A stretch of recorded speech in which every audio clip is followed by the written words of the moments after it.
Alright, welcome, thanks for coming, glad you're here. As you can see, there's a whole bunch of people in the room. I promise you this is legit of an interview as legit can be. Okay, I would be here, we wouldn't have the hiring managers here, we got our platforms, HR director, we rented the room. The reason why we do this format is to give everyone a chance to be seen and to give everyone a chance to be heard. Even in a room this size, we're only going to be here about an hour or so. The car business is a people business. We'd love to hear you. We'd love to see you.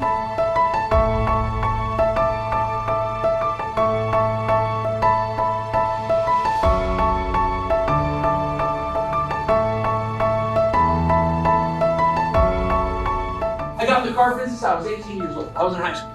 And they had a sign that said, help wanted, right? I wanted to sell cars while I was in high school. And I walked up and I was like, hey, you guys are looking for salespeople, right? And they're like, yeah, absolutely. And I go, great, I want to sell cars, I can do this. And they said, not a chance. And they politely asked me to leave. But they didn't take the sign down. And I went back in again, and I went back in again. I had to go in 3 times just to get my real interview.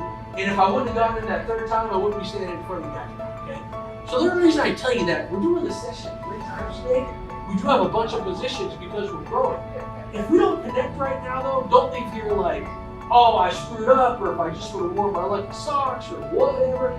Sometimes stuff just happens, okay, and we just don't connect. So if we miss you, and we don't connect, don't leave here like, oh, they're a bunch of jerks, or whatever.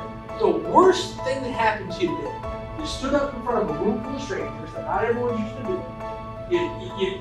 You talked about yourself in front of a room. And if you can do this setting, the next time you have a traditional one-on-one interview, it's going to feel like a freaking piece of cake compared to this. So we really, really appreciate you guys taking the time.